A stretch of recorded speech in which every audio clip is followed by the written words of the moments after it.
আদিত্যর বড় মা ঠিক করে নেন যে সে অভ্রার শ্রাদ্ধ শান্তি করবে। তখন আদিত্যর বড় মাকে বাধা দিতে গেলে আদিত্যকে কথা শুনিয়ে দেয়। এরপর আদিত্যর বড় মা আদিত্যর কাছে আসলে আদিত্য তার বড় মাকে বলে, তুমি ভিতরে যাও। আদিত্যর বড় মা বলে, তুমি কি এসবের জন্য আমাকে দায়ী করছো? আদিত্য বলে, এসব এখন আমার বাবার সময় নেই।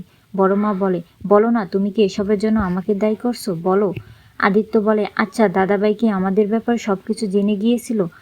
আর আমি যদি শুনি এগুলোর জন্য তুমি দায়ী, তাহলে তোমাকে আর কোনোদিন ক্ষমা করব না। এটা বলে সেখান থেকে চলে যায়।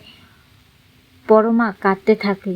পরমার বাবা মা তাকে সান্ত্বনা দেয়। ওদিকে সুদীপা অভ্রকে ব্লাড দিতে গেলে ডাক্তার বলে, অনেক ব্লাড লাগবে কিন্তু।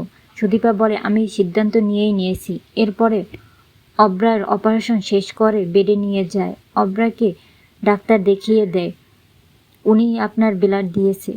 এই বলে ডাক্তার সেখান থেকে চলে যায়। এরপর সুদীপা অভ্রাকে খাওয়াতে গেলে অভ্রা বলে, না আমি খাবো না, আমি বাঁচতে চাই না, আমি মারা যেতে চাই। সুদীপা বলে, এই ধরনের কথা আপনি মুখে আনবেন না, আপনাকে আমরা অনেক কষ্ট করে বাঁচিয়েছি। অভ্রা বলে, তুমি আমাকে ছুঁয়ে একটা কথা দিতে পারবে?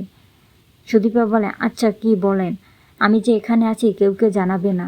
সুদীপা বলে, আচ্ছা ঠিক আছে, আমি কাউকে বলবো না, কিন্তু আমি এখানে আসার আগে আপনি কোথাও যাবেন না। এই বলে সেখান থেকে সুদীপা চৌধুরী বাড়িতে গেলে আদিত্যর বড় মা তাকে